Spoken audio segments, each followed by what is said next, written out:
네, 고성국 칼럼입니다. 실수해서 배우지 못하면 미래가 없다. 사람이니까 한두 번 실수는 있을 수 있습니다. 한두 번 실수했다고 해서 그걸로 완전히 아웃시키는 것은 여러 가지 의미에서 적절치 않다고 저는 생각합니다. 그러나 같은 실수가 세 번, 네 번 되풀이 되면 좀 상황이 다르죠. 한두 번 실수를 우리가 용서할 수 있는 것은 그 실수로부터 뭔가 배울 거라고 하는 기대가 있기 때문입니다. 배워서 똑같은 실수를 더 이상 되풀이하지 않으면 돼요. 그런데 한 번 했던 실수를 두 번이 아니라 세 번, 네 번 계속 되풀이한다면 더 이상 우리가 계속 희망 고문 당하면서 그걸 버텨내야 될 의무는 없는 겁니다. 저는 한동훈 비대위원장이 김경률이라고 하는 이 실수에서 교훈을 얻길 바랍니다. 그리고 똑같은 실수를 되풀이하지 않길 바랍니다. 김경률이가 불출마 선언을 했습니다. 이로써 한동훈이 어쩌다가 안게 된 정치적 부담이 많이 해소가 됐습니다. 제가 김경률 사퇴, 비대위원직 사퇴와 불출마 이거를 강력하게 주장해 온 것은 제 논평의 제목에서도 여러분들께서 확인하실 수 있었겠지만 한동훈을 살리기 위해서였습니다. 김경률을 죽여야 한동훈이 산다는 거예요. 그게 제 문제의식이었습니다. 윤석열 대통령과 한동훈 위원장이 서천 화재 현장에서 만나고 또 그 며칠 후에 오찬 회동을 하고 차담도 나누고 그러면서 일시적으로 벌어졌던 그 갈등 상황을 거의 완전히 봉합했습니다. 그런데 마지막 작은 불씨가 남아 있었어요. 그게 김경률이라는 자였습니다. 그래서 제가 김경률에게 제가 자진 사퇴를 요구하지도 않았어요. 그럴 가치가 없다. 이 인간은, 이 자는. 한동훈이 사퇴시켜라. 이렇게 제가 요구를 했는데 김경률이가 불출마 선언을 스스로 했습니다. 당 관계자는 한동훈 위원장이 자신을 둘러싼 작은 리스크도 허용하지 않겠다는 의지의 표현으로 김경률의 불출마 선언이 이루어졌다. 이렇게 설명했습니다. 그러면서 제가 조금 위험하다고 걱정하는 대목의 발언이 나왔습니다. 이 당 관계자니까, 익명의 당 관계자니까 뭐 크게 비중 들 일은 아닙니다만 어쨌든 경계하는 의미에서 제가 이 발언을 제가 소개하면 이렇습니다. 한동훈 스피커 역할을 계속하면서, 그러니까 김경률이가 마포을 불출마는 선언했지만 비대위원으로 계속 남아서 한동훈 스피커 역할은 계속하면서 또 한동훈 위원장이 윤희숙 전 의원 등 다른 공천에 힘을 실어주려는 의도로 보인다 이랬어요. 이게 당 관계자의 해석이라서 뭐 제가 누군지도 모르는 사람 얘기를 비중 있게 다룰 필요가 있겠나 싶은데 그럼에도 불구하고 뭐 기우라고 해도 좋습니다. 만약에 김경률이가 뭐 마포을 불출마를 선언해서 뭐 자기가 대단한 희생을 한 것처럼 또 착각하고 오만방자하게 머리 빳빳이 쳐들고 다니면서 이른바 한동훈 스피커 역할을 계속한다면 이건 계속해서 한동훈 위원장에 대한 리스크가 될 겁니다. 한동훈 위원장이 말을 못합니까? 센스가 없습니까? 사람들은 김경률이를 통해서 한동훈 위원장의 뜻을 읽고 싶어 하지 않아요. 한동훈 위원장이 직접 얘기하는 걸 듣고 싶어요. 스피커가 왜 필요합니까? 한동훈한테. 또 스피커도 스피커 나름이지. 김경률이 같은 자가 어떻게 집권 여당 비대위원장의 스피커가 될 수 있습니까? 더구나 김경률이 사퇴시켰으니까 이제 윤희숙이니 뭐니 다른 공천에 함부로 사천처럼 보이는 내리꽂기를 해도 괜찮다는 식의 착각이 있다면 이건 제2의 김경률 사태, 제3의 김경률 사태로 번질 수밖에 없습니다. 우리가 김경률 사태에서 교훈을 얻으라고 하는 것은 공천 상황에서는 어떤 경우에도 사천으로 오인될 수 있는 행동을 해서는 안 된다. 참외밭에서 신발끈 매지 말고 오얏나무 아래서 갓끈 매지 말라고 하는 말 그대로 비대위원장은 어떤 경우에도 이런 오해를 받을 수 있는 언행을 해서는 안 된다. 이거 교훈 배우라는 거잖아요. 그런데 김경률이 사퇴시켰다고 이제 공천에 조금 더 힘을 쓸 수 있게 됐다? 이게 무슨 말입니까? 도대체 누가 이런 소리를 언론에다가 짓거리는지 저는 한동훈 비대위원장이 이 당 관계자 색출해서 엄벌에 처해야 된다고 생각합니다. 예, 이철규 의원은 김경률 사태에 대해서 방송에서 이렇게 얘기했습니다. 김경률이가 부담을 느껴서 당을 위해 대승적으로 결단을 내렸다. 장동혁 사무총장도 김경률은 당과 사전 논의 없이 스스로 불출마를 결정했다. 이렇게 담담하게 가야지 무슨 이름도 내지도 못하는 무슨 당 관계자가 그럼에도 불구하고 김경률이는 앞으로 한동훈 스피커 역할을 할 거야. 김경률이 사퇴시켰으니까 공천 과정에 한동훈의 이 권한과 발언이 더 세질 거야. 영향력이. 이거는 제가 말씀드렸어요. 이 자 누군지 색출해서 엄벌에 쳐야 된다고. 이런 자들이 한동훈을 망치는 겁니다. 이런 자들의 이 발언은 어떤 의도가 없이는 나오기 어려운 발언이에요. 어떤 자가 어떤 의도를 갖고 이렇게 했는지 모르지만 한동훈 위원장이 이렇게 되면 똑같은 실수를 다시 되풀이하게 되는 거예요. 그래서 제가 경계합니다. 이런 자는 찾아내서 엄벌에 처하라. 고성국 칼럼이었습니다. 네, 고성국 칼럼입니다. 특단의 대책, 분립과 연대의 원칙으로 범자유우파 비례정당을 지금부터라도 결성하자. 네, 어제 이재명이가 꼼수 위성정당을 만들겠다고 선언했습니다.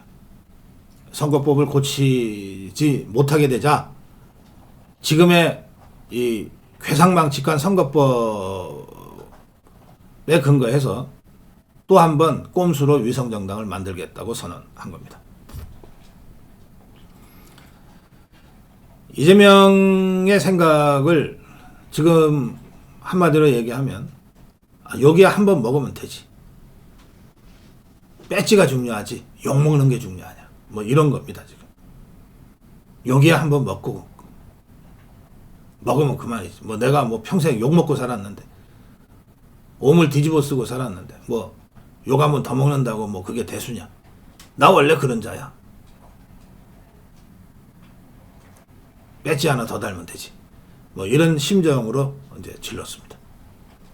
그래서 많은 언론이 이 이재명의 이 정말 파렴치한 선택에 대해서 욕을 하고 있습니다. 비판을 하고 있어요. 점잖게 비판하기도 하고 아주 직접적으로 비난을 하기도 하고 뭐 거의 욕에 가까운 논평을 하기도 하는데 이미 욕먹을 거 까짓 거 한 번 욕 한 번 먹고 말지라고 작심하고 있는 이재명이한테는 그런 류의 그런 따위의 책상 물림 수준의 비판과 비난과 욕이라고 하는 게 아무 소용없어요. 중요한 거는 저 이재명에 맞서서 욕 아무리 먹어도 내가 국회의원 배지 하나 더 갖고 오면 되지 하는 저 이재명에 맞서 싸워 이기는 겁니다. 저 같은 평론가는 비판을 하고 비난을 하고 욕을 해도 돼요. 그러나 저 이재명과 맞짱 떠서 싸워 이겨야 할 국민의힘과 자유우파는 비판하고 비난할 시간이 없어요. 이미 이재명이가 꼼수를 쓰기 시작했는데 그걸 정확하게 응징할 수 있는 대안을 만들어내는 데 집중을 해야죠.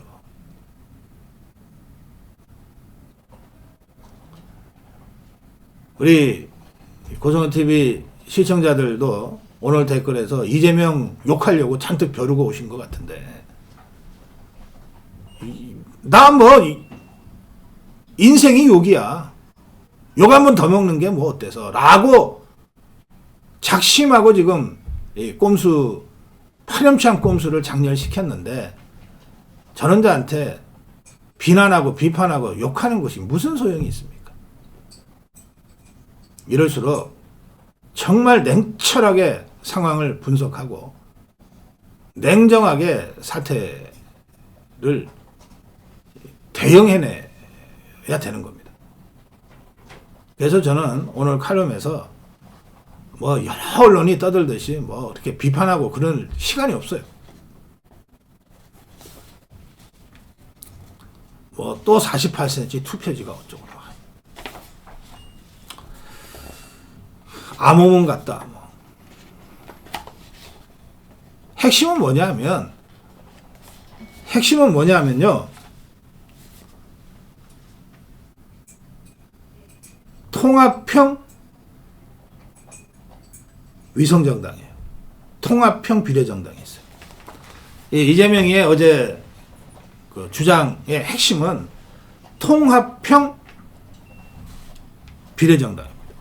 이게 뭐냐면 더불어민주당은 지역구 다 나가고 나머지 뭐 정의당이 어떻게 할지는 모르겠어요. 정의당은 아마 따로 할 거예요. 지역에도 따로 나가고 뭐 비례도 따로 하겠지만 나머지 뭐 조추송, 조국이, 추미애, 뭐 무슨 송영길이 뭐 할 것 없이 어쨌든 이 종북주사파 좌파 떨거지들 다 모아가지고서 비례대표 정당 하나 만들자는 거예요. 그렇게 해서 자기들이 다시 일당하자는 거예요. 이게 이재명 주장의 핵심이에요. 그래서 앞에다가 통합형이라고 붙인 거예요. 엊그저께 문재인이한테 상처 자랑하면서 문재인이한테 야단 맞았잖아요. 왜 우리 새끼 다 죽여? 그때 조국이 비롯해서 그거 다 통합형 비례정당으로 다 집어넣게 라고 지금 대응하고 있는 거예요.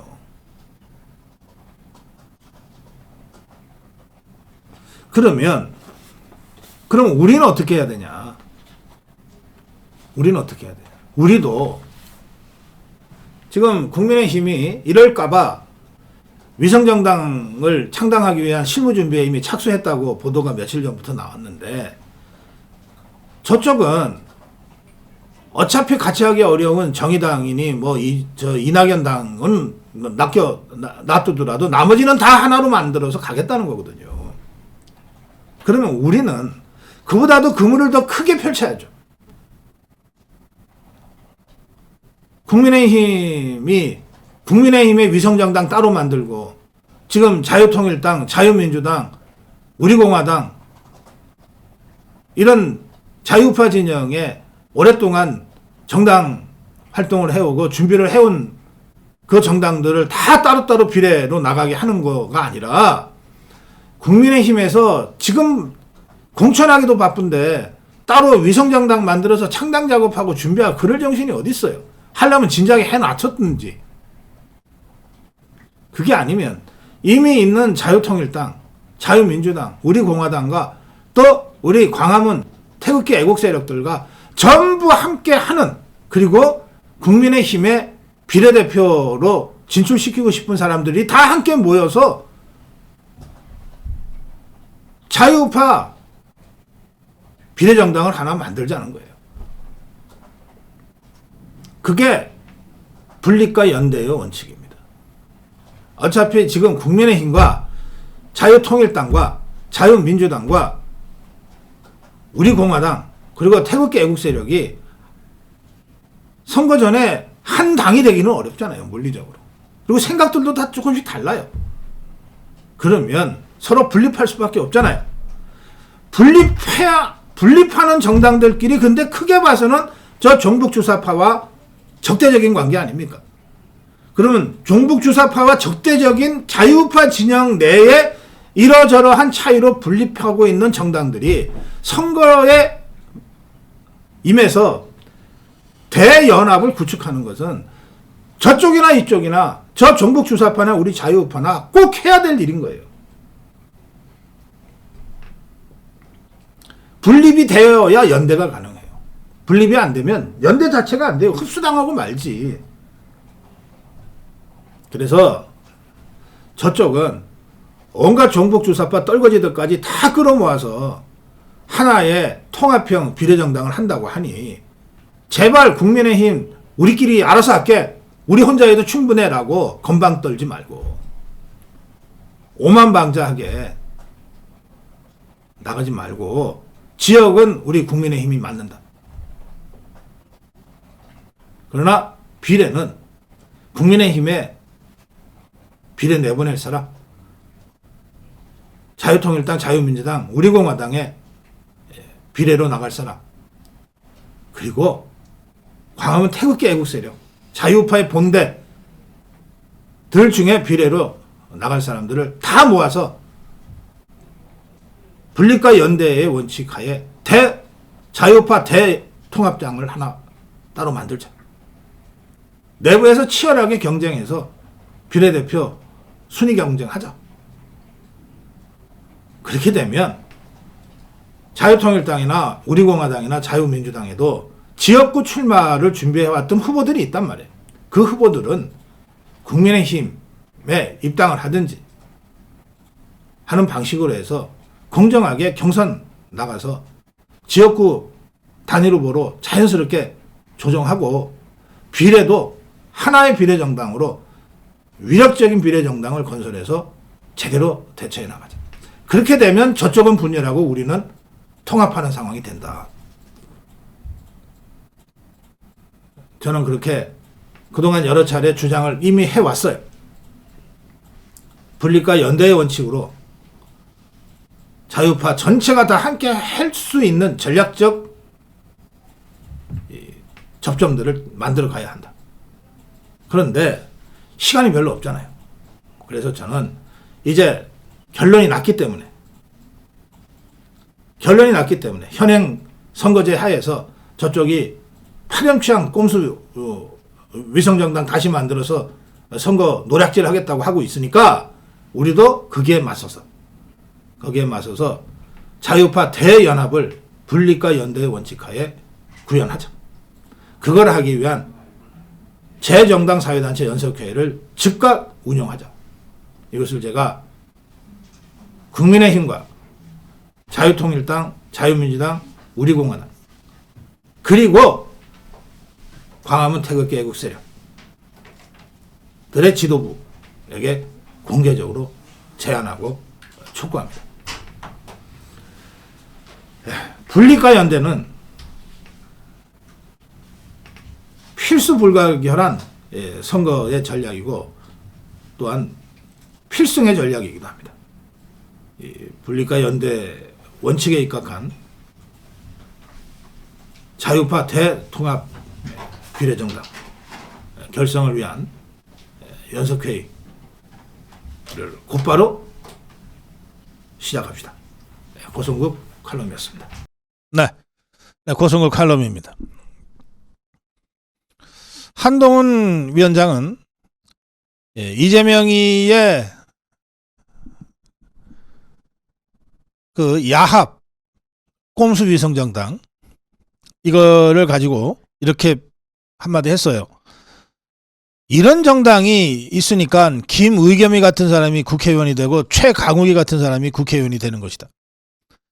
이런 위성정당을 통해서 운동권 특권 세력이 더 많이 국회의원이 될 수 있는 길이 열렸다. 잘못된 제도다. 이렇게 강력하게 비판했어요. 그런데 그건 그거고 그러면 우리는 어떻게 할 거냐. 저쪽은 당장 야합이든 뭐든 다 떨거지들을 다 모아가지고서 어쨌든 의석수 한 석이라도 더 가져가겠다고 저렇게 발버둥 치는데 그럼 우리는 어떻게 할 거냐. 우리도 위성정당 자매정당 이거 만들 수밖에 없다. 그래서 지금 국민의힘에서 이런 사태를 예견하고 위성정당 창당 준비 작업을 실무적으로 해왔어요. 그런데 이제 두 가지가 좀 걱정인 모양이에요. 4년 전에 미래통합당이 자매정당인 미래한국당을 만들었어요. 그리고서 한성교란자를 당대표로, 공병호란자를 공관위원장으로 임명을 해놨는데 이 자들이 거의 쿠데타 하듯이 미래통합당 황교안을 배신해버린 거예요. 그런 사태가 또 나타나면 어떡하냐. 그때 그래서 비례대표 그 공천을 완전히 원점에서 다시 하지 않았습니까? 그때 한성교가 분탕치를 해놓은 그 미래한국당을 수습하기 위해서 긴급 투입됐던 것이 원유철이었습니다. 그리고 염동열이었어요. 그래서 이 두 사람이 그 어려웠던 상황에서 미래한국당을 다시 수습해서 19석 비례대표 정당으로서는 제1당을 만들어냈습니다. 그래서 제가 원유철과 염동열이 진짜 일꾼들이다. 이런 사람들이 아직 사면 복권이 되지 않아서 정치활동을 제대로 못하니 이번 특사에 포함시켜야 한다. 이렇게 주장했던 거예요. 어쨌든 뭐 다시 사면 얘기를 재론하지는 않겠습니다. 이미 끝난 일이니까. 그러니까 그때 그 정말 황당하고 참담했던 상황이 재현되면 어쩔까 하는 걱정을 지금의 국민의힘에서도 안 할 수가 없을 거예요. 그래서 지금 비례정당을 만들긴 만드는데 당대표를 누가 할까? 그래서 김한길 얘기가 다시 솔솔 나온다고 하는데 저 이거 적절치 않다고 생각합니다. 이 비례정당은 뭐 자매정당이라고 부르든 형제정당이라고 부르든 이 비례정당은 어느 때보다도 우리 자유파의 정체성이 분명한 그런 정당이어야 돼요. 또 제가 계속해서 말씀드립니다만 국민의힘 밖에서 따로 활동해온 자유통일당, 자유민주당, 우리공화당, 광화문 태극기 애국 세력들을 다 함께 아우를 수 있는 그야말로 정치연합을 위한 좋은 매개체여야 돼요. 그런 역할을 과연 김한길이 할 수 있겠습니까? 저는 지금 저 종북 주사파들의 야합 꼼수 위성정당에 대항하는 우리 자유파의 진정한 통합 비례정당을 만들어 가야 된다고 생각합니다. 그래서 국민의힘, 자유통일당, 자유민주당, 우리공화당과 광화문 애국세력이 지금이라도 내놓고 하기가 좀 그러면 물밑에서라도 대화를 시작해야 돼요. 우리 자유파 국민들이 광화문 태극기 애국세력이 좀 마음 편하게 국민의힘을 찍을 수 있도록 조성을 좀 해라. 환경 조성을 좀 해라. 이처럼 좋은 곳이 없다. 우리가 원했던 바는 아니지만 좌파들이 지그들 살려고 하다 보니까 이렇게까지 상황이 왔는데 이게 우리 입장에서 그렇게 나쁜 건 아니다. 이런 거 그야말로 정치연합을 예술적인 퍼포먼스로 승화시켜내는 게 정치 지도자들의 리더십이다. 그래서 정치는 예술이라고까지 하는 것이다. 저 이재명이 종북 주사파들이 이걸 야합으로 떡칠하고 있지만 우리 자유우파는 국민의힘의 지도부는 자유우파의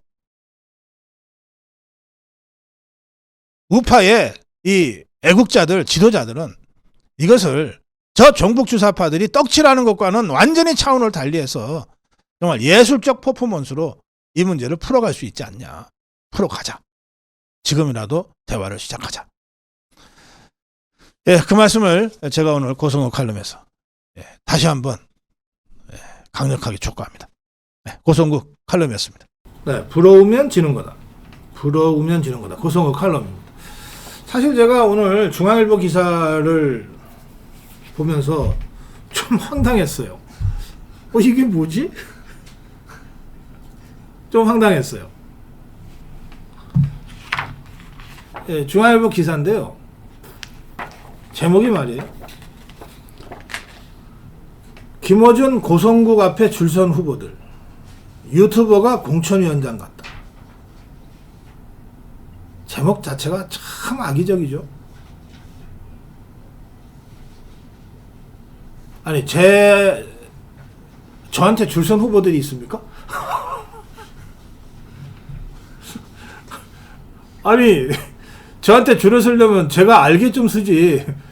저도 모르게 그렇게 줄만 서 있으면 무슨 소용이 있나요? 이 기사는 그 전체가 악의적이라서 제가 일일이 논평할 필요를 못 느낍니다만, 어제는 기사에 김어준이 같은 이 허접한 자하고 비교되는 것 자체가 저한테는 모욕입니다. 그렇다고 중앙일보를 이 모욕죄로 제가 고소를 할 수도 없고, 고성구 TV를 비롯해서 우리 자유파의 대다수 유튜버들은 언론이 아닙니다. 이건 나라가 정한 법에 따라서 언론 등록을 못해요. 그냥 정보 서비스 업이라고 하는 업종의 개인 사업자들입니다.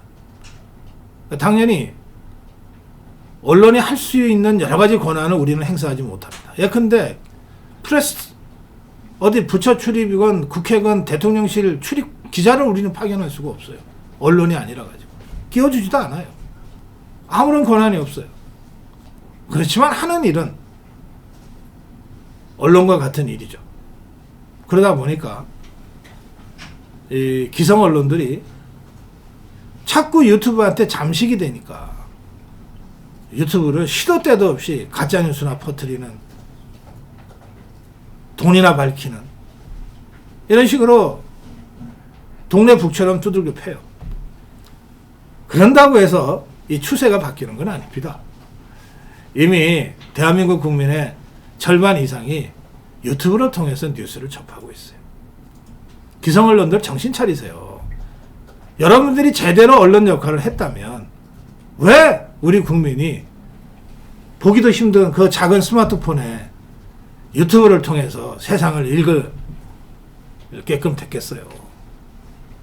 KBS, MBC, 조중동, TV조선,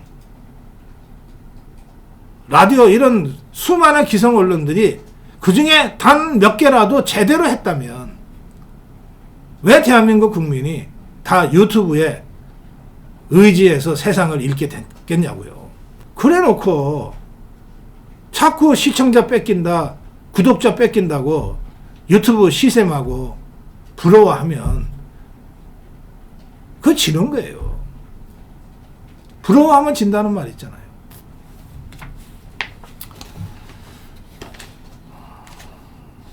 저는 하여튼 저한테 줄선 후보들을 본 적이 없어서 저하고는 관계없는 기사라고 생각합니다만, 이것도 좌우 균형을 맞춘답시고 그 참 재수없는 김어준이랑 제 이름을 나란히 썼는지는 모르겠는데, 이 기사를 쓴 기자나 중앙일보한테 제가 정중하게 요청합니다. 쪽팔리니까 제 이름은 좀 빼주세요. 자, 유튜브가 공천위원장 같다. 제목도 이렇게 달았어요. 아니, 공천에 제가 무슨 힘이 있겠어요?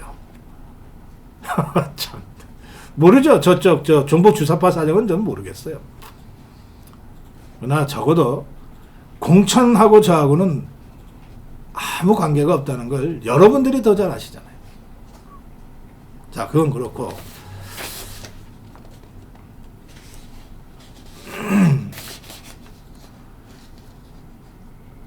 뻥 까는 사형, 이걸 또 특별히 저희 고성구 TV의 뉴페이스 토크 배틀에 지난번에 마포을 예비 후보로 출마한 조영술 후보가 저희들 이제 판넬 가지고 쓰는 그 장면을 딱 찍어 가지고 욕설 경영장이라고 붙였어요. 아니, 뻥 까는 사형이라고 하는 게 욕설입니까? 자, 이건 말이죠. 조영술 후보가 이렇게 저희 방송에서 얘기한 거 기억나실 겁니다. 정청래 민주당 의원이 가짜뉴스 전파자들은 사형감 아니냐고 했는데, 정청래가 그렇게 얘기한 적이 있잖아요. 정작 이분이 가짜뉴스 공장장이다. 이 XX도 아니에요. 이분이 가짜뉴스 공장장이다. 그래서 정청래의 말에 따르면 자신이 사형감이다 라고 패러디해서 비판한 거예요. 이게 욕설입니까? 저 종북 주사파 유튜브가 무슨 욕설을 해대는지는 저는 관심도 없고 본 적도 없으니까 모르겠어요. 그러나 적어도 고성국 TV는 그런 의미에서 욕설, 비속어 같은 이 비방송용, 저희는 방송도 아니기 때문에 비방용 용어를 써도 되지만 그 하나 잘못 쓴 것 때문에 생방송 차단될까봐 좌파들이 24시간 노리고 있어서 저희들이 솔직하게 말씀드리면 방송보다도 더 엄격하게 방송 용어, 욕설, 비속어, 혐오 발언 이런 거 저희들이 자제하고 거르고 있어요. 제가 자신 있게 얘기합니다. 중앙일보라고 하니까 JTBC가 같은 식구들 아니에요. JTBC의 어떤 프로그램보다도 고성국 TV는 품격 있고 정론 방송하고 있다. 내가 당당하게 얘기할 수 있어요. 언제 어떤 고성국 TV의 어떤 영상이든 갖고 가서 비교해 봐라. 당신들의 방송보다 못한 게 있는 거야. 단 한 건이라도 가짜 뉴스가 있는 걸 발견할 수 있으면 발견해 봐라.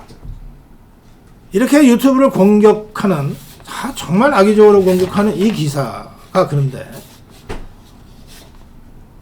어떻게 최소한의 팩트 체크도 안 하고들 기사를 씁니까? 도태우가 왜 대전에서 출마합니까?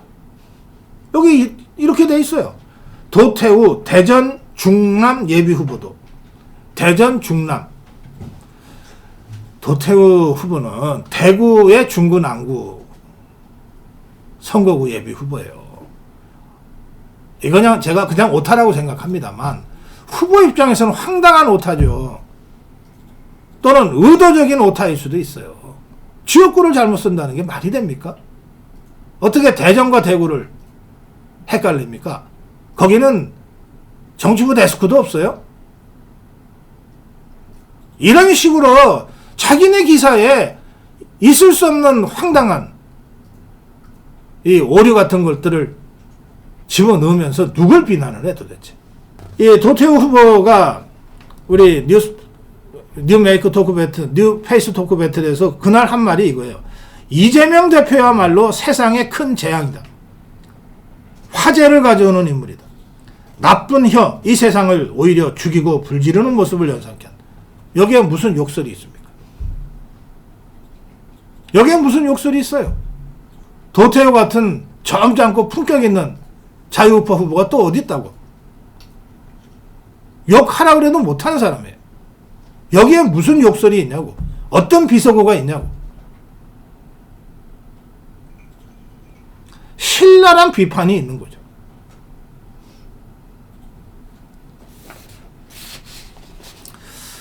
또 유튜브 진행자 저를 지칭하는 것 같아요. 그러면 고성국이라고 쓰지. 그것도 겁나서 못 쓰네 이 자들은. 특정인을 공격할 때도 있다고 하면서 김경률 해임으로 한동훈의 진정성을 보여라. 이거 저희 고성국 TV의 그 영상 제목이죠. 이거를 특정인을 공격했다고 지금 공격하고 있어요.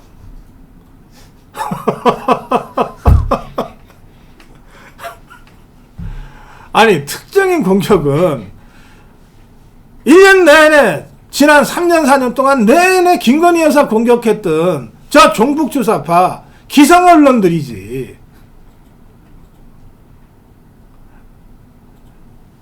고성국 TV는 김경줄 따위에는 관심도 없어요. 그게 무슨 저 공격할 만한 특정인입니까? 그러면서 당내 규율로 이게 어떤 자인지 모르겠네. 이게 정치외교학과 교수라고. 정말. 당내 규율로 유튜브 출연을 통제하지 않으면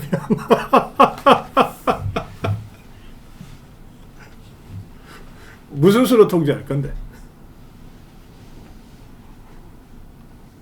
유튜브 출연하면 뭐 감점이라도 줄 거야? 자, 지금 선거법이 잘못됐어요. 선거법이 잘못됐어요. 후보자들은 선거 때 자신을 집중적으로 알려야 되는데 이미 우리 선거는 미디어 선거가 된 지 한참 됐어요. 그러면 또 우리 선거법의 취지가 입은 풀고 돈은 먹는다거든요. 돈 드는 거는 거의 못하게 해놨어요. 5개 집회라든지 뭐 가가호 방문이라든지. 근데 그럼 이걸 못하는 대신에 입이라도 풀어주자는 거 아니에요. 그래서 후보자들의 주장과 면면을 국민들한테 최대한 많이 알리자는 거 아니에요. 그러려면 언론의 출연을 허용해야지. 그런데 이게 선거법과 부딪히는 거야. 선거법에는 뭐 선거인 며칠 전부터 또 방송사들은 후보들이 나와가지고서 문제 발언이 있으면 자기들이 시끄러워지니까 지그들끼리 방송사 내규로 몇 월 며칠부터는 출마할 사람들은 방송에 출연을 안 시켜. 멀쩡하게 패널로 잘 활동하던 사람도 이 사람이 출마한다 그러면 어느 날 방송 출연이 안 돼. 오히려 거꾸로 방송에 선거 때 방송에 더 출연 기회를 많이 줘야 되는데 그래야 미디어 선거가 되고 돈은 안 쓰고 입은 푸는 선거가 될 텐데 이걸 거꾸로 하면서 그러니까 후보들을 알리기 위해서 거의 유일한 이 커뮤니케이션 채널이 유튜브밖에 될 수가 없는 이 상황에서 이제 유튜브까지 출연을 못하게 만들어주겠다. 뭘 갖고 후보를 판단하라고? 그야말로 깜깜한 선거 치르겠다는 거 아니야. 이런 무지막지한 주장을 아니 정외과 교수라는 데가 버젓이 하고 있어요. 아니 선거법을 바꾸려니까 언론사들도 내규를 걷어치우고 다른 때는 몰라도 선거 때만은 각 당의 대표자 또는 후보자들을 더 많이 출연시키겠다. 돈은 묻고 입은 풀자며. 오히려 기성언론이 우리 유튜브가 하는 거를 따라와야지.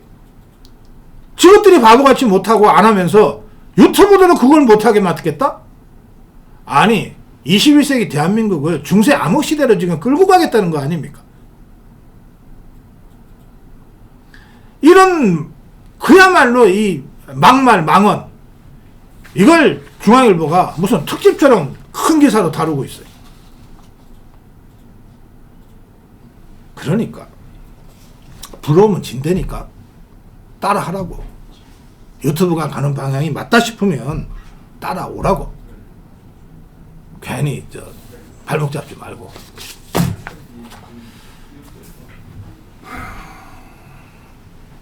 고성국 칼럼이었습니다.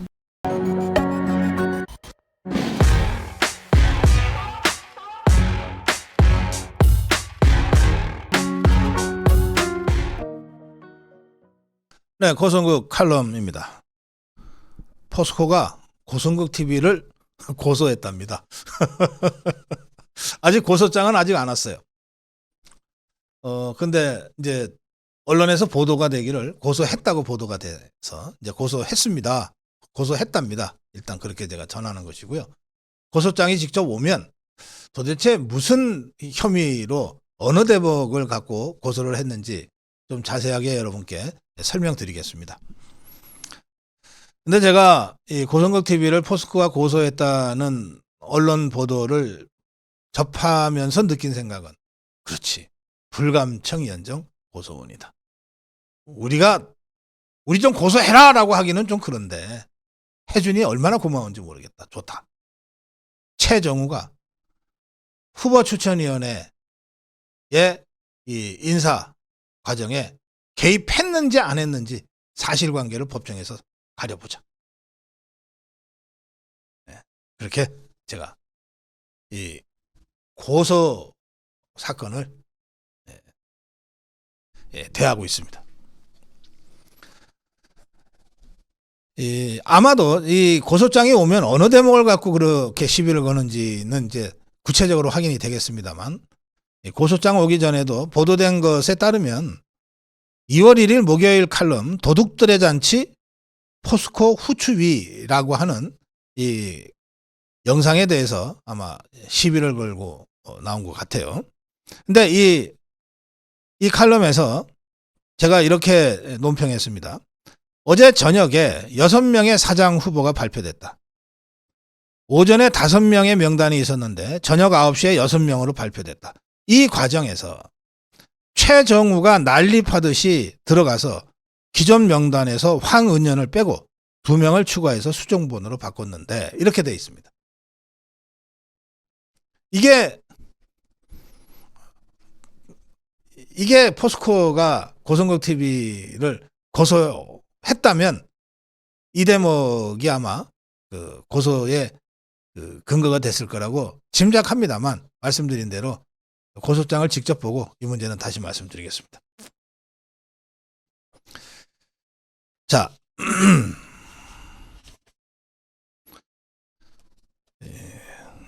글로벌 이코노믹의 기사가 포스코 홀딩스 허위사실 유포 범대위 고성국 TV 경찰에 고소장 제출 이렇게 되어 있습니다. 제목이.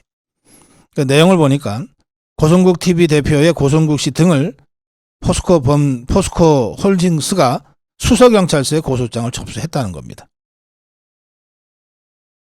지난주 수요일 1월 31일 후추위가 최종 후보 6인을 발표한 당일 포스코그룹 최정우 회장이 후추위 회장을 방문해 특정 인물은 안 된다며 인선 개입하려 했다고 고성국 TV가 유언비어를 퍼뜨렸다. 그래서 고소한다. 이렇게 되어 있습니다.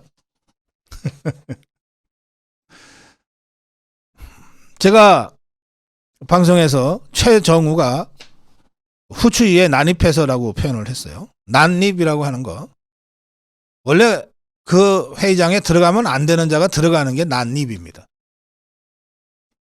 최정우는 7명의 후추위 위원이 아니에요. 후보 추천위원회 위원 7명에 들어가 있지 않습니다. 오히려 이 자가 한 번 더 해보려고 후보 중에 한 사람으로 활동했던 자입니다. 그 심판들이 모여서 누구를 할까 하고 있는데 선수가 들어가서 자기 주장하게 되는 거, 이게 난입입니다.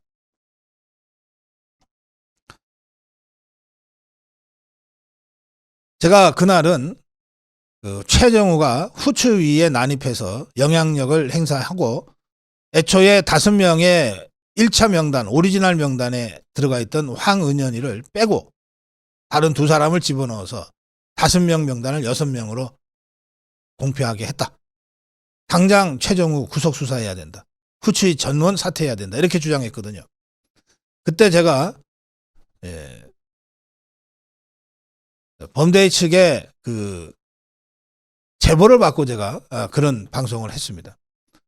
그 방송 이후에 범대위도 그렇고 저 고성국 TV도 지금 고소당했어요. 유언비어 유포로.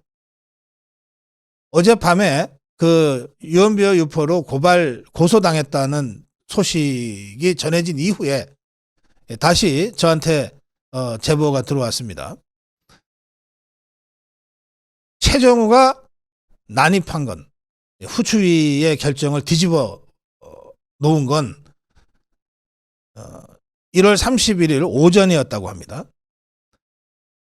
결산 이사회가 끝나고 나서 후추위에 000 이사한테 후보 명단이 누구누구냐 해서 거기에 황은연이 들어간 것을 확인하고 길길이 날뛰기 시작했다는 거예요.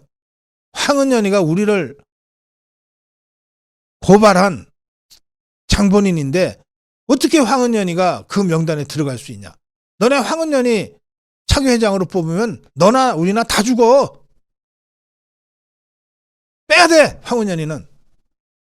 해서 1차 명단에 들어가 있던 황은연이가 최정우의 불법 부당한 압력에 의해서 빠지고, 그래서 4명으로 쫄아들었잖아요. 5명이었는데. 이거를 2명을 더 집어넣어서 6명으로 만들어서 물타기 해서 발표했다는 겁니다. 그 6명 중에 1명이 이제 어제 포스코 차기 회장 후보자로 추천이 됐어요. 그게 장인화입니다. 자, 지금 포스코 본사 앞에는 포스코 범대위와 대한민국 호국총연합회, 우리 자유우파 시민단체가 집회를 하고 있습니다. 항의 집회를 하고 있는데 김상진 단장이 지금 이 현장에 나가 있어요. 함께 하고 있는데 이들의 요구는 2가지입니다. 회장 선임 원천 무효, 최정우와 후추위 이사진 구속 촉구입니다. 회장 선임 전부 입건된 상태인 7명의 이 잠재적 범죄자들, 입건됐으니까 이 피고인 피의자 신분으로 검찰에 불려나가게 돼 있는 후추위 7명이 어떻게 차기 회장을 선임할 자격이 있느냐. 원천 무효다. 특히 최정우는 즉각 구속 수사해야 된다. 이렇게 촉구하는 집회를 하고 있습니다. 이들은 설 연휴 후에 포스코의 손은 떠났다고 보고 이제 대주주인 국민연금공단이 이 문제에 적극 개입해야 된다고 생각해서 설 연휴 후에는 국민연금공단 앞에서 국민연금공단의 정당한 주주권 행사를 촉구하는 집회를 가질 계획이라고 밝혔습니다. 매우 심각한 상황으로 지금 포스코 사태가 진행되고 있는 겁니다.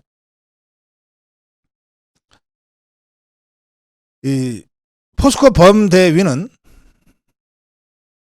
포스코 측이 고발을 하자, 포스코 범대위와 고성국 TV를 고발하자 입장문을 발표했습니다.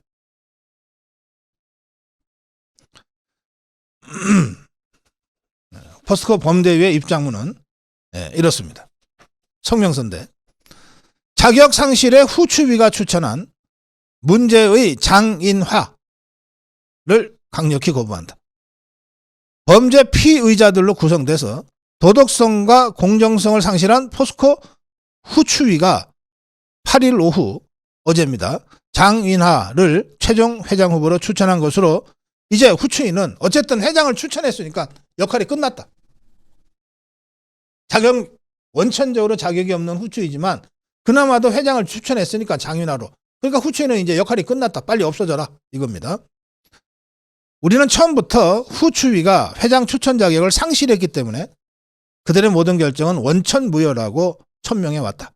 더구나 후추위가 최종 후보로 추천한 장인화라는 자는 심각한 문제점을 안고 있는 자다. 첫째, 장인화는 포스코 50주년, 2018년 4월인데 포스코 50주년 기념 사업으로 엉뚱한 걸 들고 나왔다. 박원순 서울시장한테 서울숲에다가 5천억 원 가학관을 기증하겠다고 약속했다.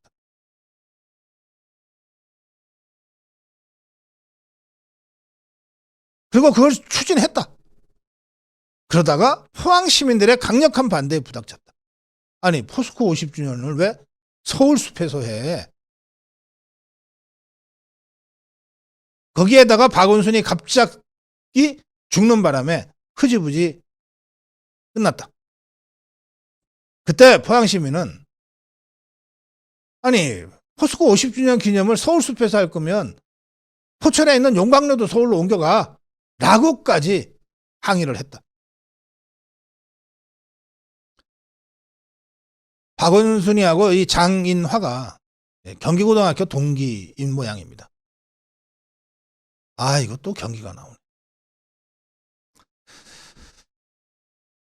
그래서 이 범대비는 경기고등학교 동기생인 박원순 서울시장한테 큰 선물을 주고 그걸 통해서 문재인 정권의 청와대에 줄을 잡으려 했던 장인화, 그 장인화의 음흠했던 그 도박을 우리는 생생히 기억하고 있다. 그때는 2018년 그때는 포스코가 철강불황에 허덕이고 있었다. 포항 시민은 그 5천억 원을 공해방지와 연구개발에 써야 한다고 하는 비판을 멈추지 않고 해왔다. 장인화는 그런 자다. 둘째, 장인화는 문재인 정권의 최정우 밑에서 자신도 확실한 줄을 잡기 위해 문재인의 멘토로 알려진 송기인이라는 신부에게 의도적으로 접근해서 수시로 접대한다는 소문의 주인공이다. 수시로 접대한다는 그 내용 중에는 장인화와 송기인이 만난 장소, 횟수별, 연원일, 시간, 접대 내용 등이 상세히 포함되어 있다.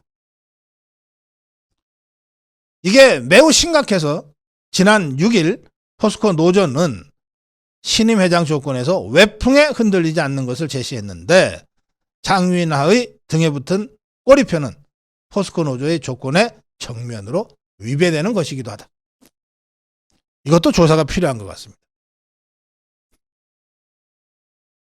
이런 식으로 만약에 송기인이한테 접근해서 상습적으로 접대를 했다면 그거 개인 돈으로 했을까요? 한번 살펴봐야죠. 또 어떤 부당한 결탁이 있었는지도 살펴봐야죠. 송기인이가 저게 그냥 신부가 아닙니다. 문재인이의 멘토예요. 문재인 정권, 종북 정권의 실세 중에 하나였습니다. 제대로 좀 조사를 해봐야 되겠습니다. 셋째, 더구나 현재 장인환은 2019년 베이징 백두산 일대 초호화 관광골프 해외 이사회 문제로 서울경찰청 금융수사대에 입건되어 있는 사람이다. 그러니까 지금 후보추천위원회에 7명 전원이 이 사건으로 입건되어 있는데 똑같은 사건으로 입건되어 있으니까 공범들인 거죠. 그래서 자기네 도둑들 중에 하나를 차기 회장으로 추천한 것이다 라고 비난을 받아도 할 말이 없게 생겨버렸어요. 또 그뿐만 아니라 2020년 최정우와 함께 미공개 정보 이용 자사주 매입에 따른 자본시장법 혐의로 서울중앙지검에 입건되어 있는 자이기도 하다. 야, 이게 이재명이만큼 사법 리스크가 큰 자네요, 보니까. 셋째, 장윤화의 경영 역량에 대해서는 포스코 직원들의 평가가 이미 나 있다. 장윤화의 별명은 마이너스의 손이다. 포스코 직원들 사이에 돌아다니는 별명이니까 이건 지어내기가 어렵죠. 마이다스의 손이 아니고 마이너스의 손이다. 손만 대면 손해보는 사람이다. 연구원으로만 성장해 와서 경영 역량이 절대적으로 부족한데 8천억 손실의 광양 SNG, 아르헨티나 광산 실패, 강릉 마그네슘 재룡공장 환경사고 축소 은폐 등이 장윤화 하면 따라다니는 실패 사례들이다. 어차피 범죄 피의자들로 구성된 후추위의 모든 결정은 무효지만 그들이 추천한 장윤화에 대해서 우리는 쓰라린 트라우마처럼 떠오르는 서울숲 5천억 원 과학관 하나만으로도 그를 강력히 거부한다. 우리는 다음에 두 가지를 밝힌다. 첫째, 후추위는 끝났다. 이제는 국민연금공단이 법적 권한을 행사할 시간이다. 김태현 국민연금공단 이사장은 범죄 피의자들로 구성된 후추위의 모든 결정을 무효화하고 포스코 회장 선임에 적극적 개입하라. 둘째, 윤석열 대통령은 7일 밤에 방영된 신년대담에서도 지역균형 발전에 대해 국가적 중대 과제라고 밝혔는데 그러한 경영 마인드가 없다는 점을 스스로 입증한 장윤화 후보는 자격이 없다. 우리는 포항 시민과 함께 장윤화를 강력히 거부한다. 셋째, 우리의 강력한 거부 투쟁 계획은 설 연휴를 마치고 당당히 밝히겠다.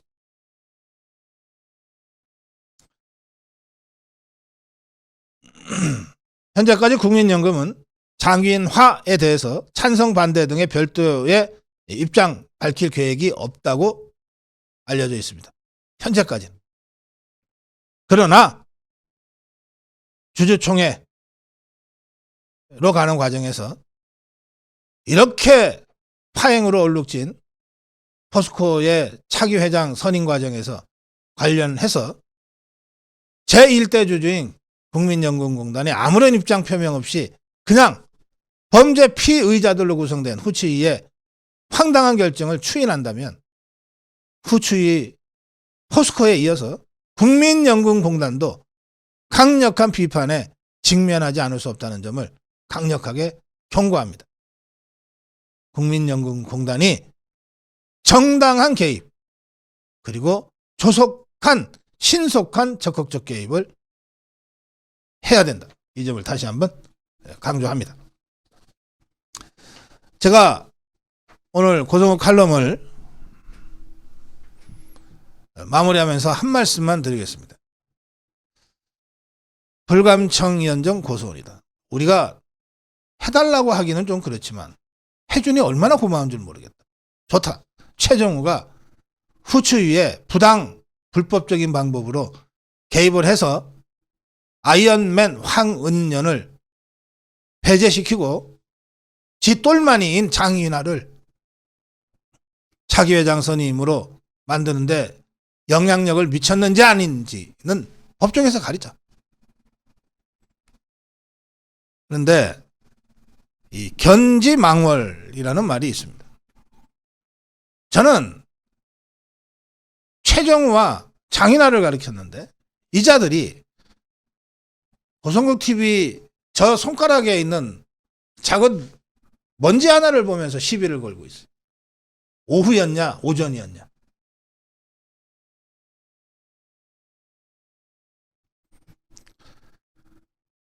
중요한 게 그겁니까? 중요한 것은 최정우가 불법 부당한 방법으로 후추위의 결정에 개입했느냐 안 했느냐. 그리고 범죄 피의자들로 구성된 후추위가 차기 회장 선임 절차를 밟는 것이 정당하냐 아니냐. 또 다른 범죄 피의자 장윤아가 그래서 차기 포스코 회장이 되는 것이 국민적 관점에서 국가적 관점에서 올바른 것이냐 아니냐. 이것 아닙니까? 견지망을 달을 보라고 가르쳤는데 손가락 끝에 트럭 가지고서 시비 거는 자들. 좋습니다. 그 시비도 받아들이겠습니다. 끝까지 가봅시다. 최정우와 후추위 7명. 고성국 TV와 싸우려면 각오 좀 단단히 해야 될 겁니다. 고성국 칼럼이었습니다. 고성국 TV는 자유우파의 유일 정론 방송입니다. 고성국 TV는 윤석열 정권을 지켜내고 2024년 총선을 승리로 이끄는데 모든 힘을 다 쏟아부을 것입니다. 고성국 TV가 어떠한 외압에도 흔들리지 않고 오로지 자유우파의 정론 방송으로 나아갈 수 있도록 후원해 주십시오. 지금 바로 010-9045-3010으로 전화 주십시오. 정론 방송으로 보답하겠습니다. 감사합니다. 고성국 TV 화이팅!